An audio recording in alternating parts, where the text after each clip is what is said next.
Say, man, hey, man. David Benavidez speaks out on becoming the new light heavyweight world champion. It's a lot of drama going on and a lot of finger pointing. You got fans calling Bivol a duck, saying he ducked David Benavidez, and you got a lot of people pointing the finger at David Benavidez, saying he took the easy route and he's an email champion. But who's really to blame in this situation? Let's talk about it in this video. But before we do, make sure you hit the like button, subscribe to the channel, and come cook with me. Say, man, this whole situation is messy. And the situation is messy because of Mauricio Suleiman. Yeah, we're blaming David Benavidez. We're blaming Dimitri Bivol.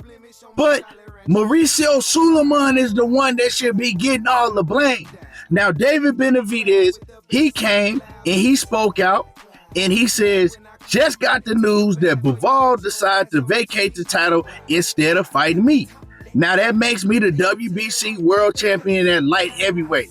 This is not the ideal way for me to become world champion, but nevertheless, I am now the WBC light heavyweight world champion, and I intend on putting on the best fights, right? Which he has been giving us the best fights. He's been giving us the best fights. But in this situation, right, like I said in the intro, you got people blaming him, calling him the email champion, and he took the easy route, and you got people blaming Dimitri Bivol. First, I want to talk about people blaming Bivol in this situation, right? Bivol already had an obligation for a trilogy for Benavidez. That's just the right thing to do. The fight is split. Bivol, he lost the first fight, right? Benavidez won the first fight. Bivol came back and won the second fight. So Turki Al-Sheikh, he wants to do a trilogy, right? Turki Al-Sheikh is the one that's giving Bivol his biggest payday and his biggest fight. If it wasn't for Turki Al-Sheikh, Bivol would have never got a fight with Benavidez. Remember, y'all forget things real fast. Remember, the WBC, they wasn't even going to sanction a fight between Bivol and Benavidez. They didn't even want to let the fight happen. The only reason the fight happened is because Turki came in and said, you know what? I'm going to make the fight happen. And he made the fight happen. A fight that people, diehard boxing fans, had been wanting to see for years. So we would have never got the fight if it wasn't for Turki. So in return, Bivol, he owed Turki. Turki wants the trilogy. You know, Benavidez, I don't know if he even wants the trilogy, right? But Benavidez said, he was like, hey, you know, Turki wants to fight, right? Turki, I wasn't really interested in having the second fight, but Turki wanted it, so that's what we gonna do. And so the thing is now you tell Bivol, oh, well, we gonna strip you if you don't fight David Benavidez, who just recently moved up to light heavyweight. And that's cool if you did the same thing in the situation at 168 for Canelo, right? See, you let Canelo hold that strap, and David Benavidez was his mandatory for 3 years, and you never mandated the fight. You never did it one time. As soon as Bivol gets the strap, now you want to mandate it because he's not a Mexican, because he's not Canelo Alvarez. Why didn't you do it at 168? And I hear a lot of people saying, oh, well, David Benavidez's team, why did they make it happen at 168? For one, it's not up to his team to make it happen. It's supposed to be the WBC, right, holding up their integrity and doing their job. His team should not have to go and force a situation to happen when the WBC, y'all the ones that made the rules, right? You're supposed to abide by the rules that you make. Also, right, people saying, well, his team didn't go this far when they was at 168 for Canelo. Well, maybe they did try to make it happen behind the scenes, and Mauricio Suleiman let him know that, hey, I'm not doing it. Canelo says himself that I do what I want when I want. Can't nobody make me do nothing. So do y'all actually think that the WBC was ever going to strip Canelo Alvarez? Hell no. Hell no. They did it before, back in the day, and Canelo, you know what I'm saying? Canelo was like, I'll never work with y'all again. And then after that, they start bowing down to Canelo Alvarez. They bowed down to Canelo ever since then. So it didn't matter what David Benavidez's team did behind the scenes. It was never going to happen. They was never going to mandate the fight. They was never going to strip Canelo Alvarez. 3 years should let y'all know that. You see what they did? As soon as it wasn't Canelo Alvarez, as soon as it was somebody else in a different division in Bivol, they acted real fast.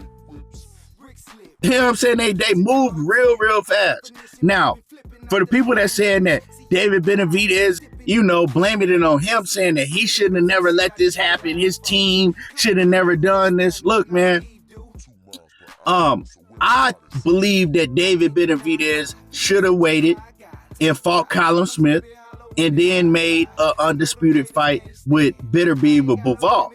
But the thing is David, he probably tired of waiting. He like, man, I didn't wait. I waited almost 4 years for the Canelo situation, right? Then I move up. I wait for Bivol and Beterbiev to fight, right? Turns out they got to have a trilogy, right? Now I got to continue waiting. And then what if Beterbiev wins and he moves up the next division in cruiserweight? Because Beterbiev is saying that he's looking to move up to cruiserweight after this. What if he moves up to cruiserweight and he wins, and then everything just gets effed up anyway, right? Or what if Bivol decides that he want to go a different route and he relinquished the title anyway? So I'm tired of waiting. So we don't know what was going on with David Benavidez in the situation, but it looks like that he just got tired and was like, you know what? I'm going to do what I got to do. Right now, I'm going to get this strap. And once they rematch and I have a fight in between, we can still come together and it'll still be for undisputed. Because what people are not seeing is that this is not the end of David Benavidez and Bivol, right? Just because David Benavidez took this email title or whatever y'all want to call it, that don't mean that him and Bivol can't fight each other still. Because if Bivol beats Beterbiev and they end up fighting, it'll still be for undisputed. Ain't nothing changed, right? But I think he's doing this to secure his position, right? He doing this to secure his position because now he's learned you can't wait around for no man. We don't know what's going to happen from one day to the next, especially in boxing, especially in boxing with all of the politics and things that go on. So I think that David Benavidez, with how dirty these sanctioning bodies are, he just said, you know what? I'm going to take my chance. I'm going to secure my position. Now, I also look at this as like, okay, you saw them F you around for over 3 years, the WBC, right? They F you around for over 3 years. Part of me is saying, like, you should have been like, man, F y'all. I don't want y'all stinking title. F that WBC title. Y'all ain't about what y'all supposed to be about. You're crooked, and I don't want nothing to do with y'all. That's the route I would have taken, but I really can't say because I'm not in his shoes, right? I would have been like, F y'all, man. Well, I don't need that strap, but, I'm not in his shoes. That man, that's one of his dreams to become undisputed and whatnot. So, I don't think that nobody should be blamed in this situation but Mauricio Suleiman.